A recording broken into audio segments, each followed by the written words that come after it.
वक्फ संशोधन बिल लोकसभा में कुछ ही वक्त में पेश होने वाला है। ऐसे में विपक्षी पार्टियां पुरजोर कोशिश कर रही हैं कि इस बिल को पास ना किया जाए। वहीं बात करें मुस्लिम संगठनों की तो वो भी अपने सांसदों से अपील कर रहे हैं कि इस बिल को पास ना होने दिया जाए। 48 वर्षों की शैक्षणिक उत्कृष्टता के साथ 23 से भी ज्यादा प्रमुख बीटेक प्रोग्राम्स और 600 से अधिक अंतर्राष्ट्रीय छात्रों के साथ विज्ञान डीम्ड टू बी यूनिवर्सिटी देश की बेहतरीन यूनिवर्सिटी में से एक है। इस वक्त हमारे साथ भारतीय जनता पार्टी के राष्ट्रीय प्रवक्ता यासिर जिलानी जी मौजूद हैं। सर, लगातार जो मुस्लिम संगठन हैं वो भी ये अपील कर रहे हैं कि इसको पास ना होने दिया जाए, क्या कुछ आप कहेंगे? देखिए, सबसे पहले मुस्लिम संगठन से मैं सवाल पूछता हूँ, जो उनके रहबर बने हुए हैं, क्या वो एक्चुअल मुस्लिम संगठन के रहबर हैं या पॉलिटिकल पार्टी के नेता हैं? संशोधित बिल जो आ रहा है वो भारत के गरीब मुसलमानों के डेवलपमेंट के लिए, उनके विकास के लिए और उनके भविष्य को उज्जवल करने के लिए आ रहा है।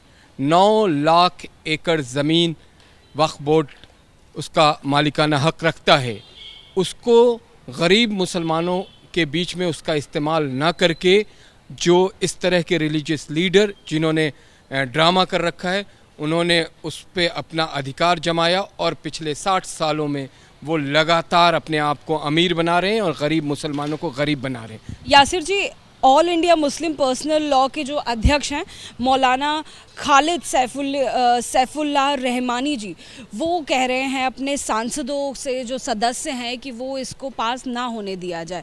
जो लगातार डिबेट चल रही है इसको लेकर, उसमें यही कहा जाता है कि जो मुस्लिम के लिए ये जो वक्फ बोर्ड आएगा ये नुकसानदायक होगा। जो उनकी अपनी आज़ादी है ज़मीन को लेकर वो छीन ली जाएगी। ख़ास तौर पे उनका पक्ष ये भी है कि सरकार का इंडल्जेंस तो इसमें पहले से है, तो वक्फ बोर्ड आने से क्या बदलेगा?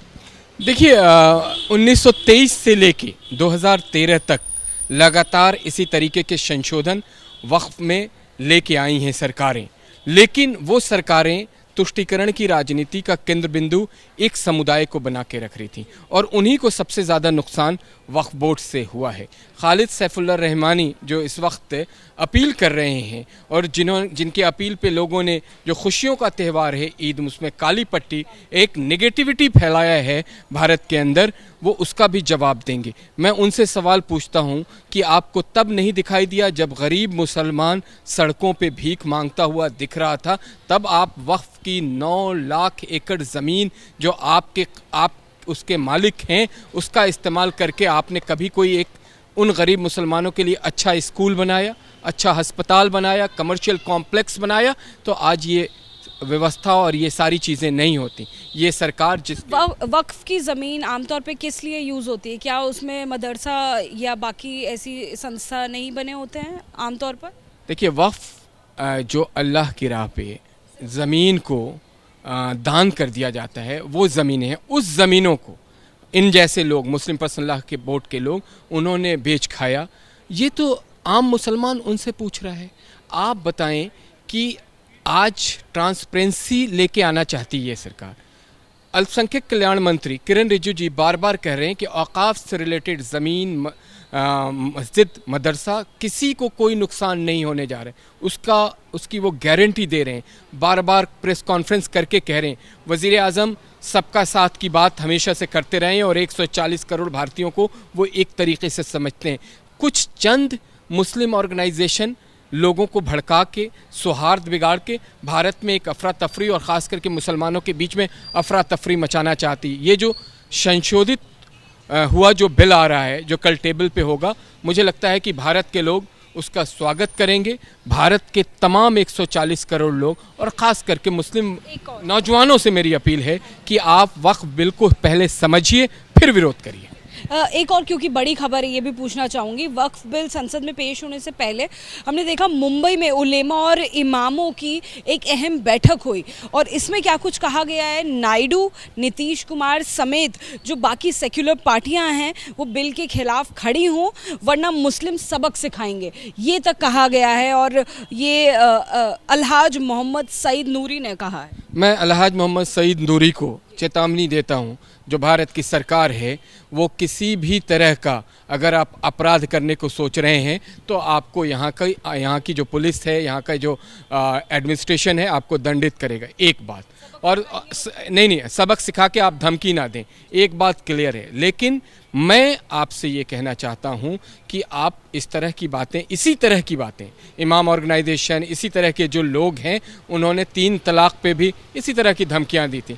मैं उनसे हाथ जोड़ के रिक्वेस्ट कर रहा हूँ कि आप भारत के सौहार्द को मत बिगाड़िए। भारत के जो दूसरे मुसलमान, मासूम मुसलमान, गरीब मुसलमान, जो मेहनतकश मुसलमान हैं, जो खेतों में काम करते हैं, दुकानों में काम करते हैं, उनको काम करने दीजिए। और वक्फ के जो लुटेरे हैं, डाकू हैं, उनको सरकार नहीं छोड़ने जा रही है। जिन्होंने ज़मीनें बेच के अरबपति बन गए, उनके ख़िलाफ़ ये बिल बहुत ख़तरनाक साबित होगा, इसलिए वो बेचैन हैं। उन्होंने सारे के सारे ये नेता हैं जिन्होंने रिलीजियस आउटफिट में अपने आप को एडजस्ट करके रिलीजियस नेता बन गए। इनको मैं भारत के नौजवान मुसलमानों से अपील करूंगा कि इनसे सवाल करिए, और जो कल बिल आ रहा है वो आपके भविष्य के लिए, उसके समर्थन में। क्या लगता है सर, आपके पास नंबर्स, अभी तक ये माना जा रहा था कि पूरे हैं, लेकिन अब लगातार जो अलग अलग संगठनों से, पार्टियों से अपील हो रही है, उसके बाद कुछ नंबर्स में कमी रह सकती है? मुझे पूरा उम्मीद है तमाम विपक्ष के लोग, आप यकीन माने कि जो विपक्ष के सांसद हैं वो भी चाहते हैं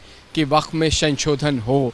पिछले 60 साल से वक्फ को बर्बाद कर दिया, वक्फ के जो लैंड माफिया गिरोह के जो सरगना थे, अब लोग चाहते हैं कि मुसलमानों के भविष्य के लिए काम वक्फ करे। वो जो 9 लाख एकड़ ज़मीन है, आपको पता है ट्रिब्यूनल में 10,000 से ज़्यादा केस है। क्यों है? सिविल सूट जाएगा, आपका अगर कोई मसला होगा तो हम उसमें फ़ैसला कराएंगे।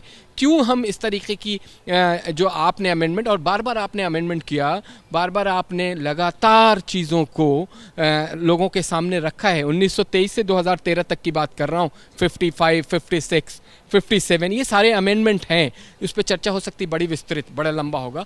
लेकिन ये जो कल टेबल हो रहा है, इसका हम लोग स्वागत करते हैं।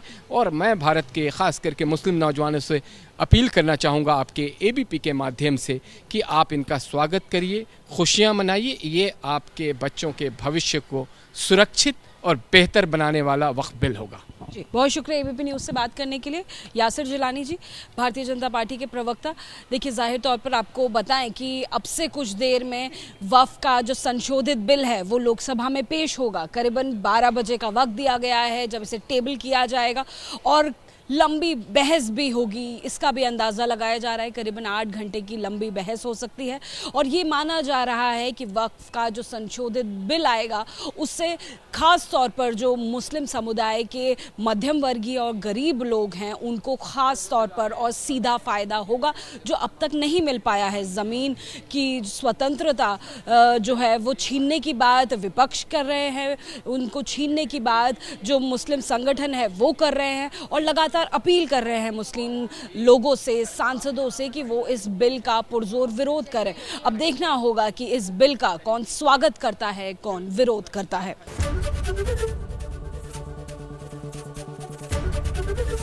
ABP गंगा, खबर आपकी, जुबान आपकी।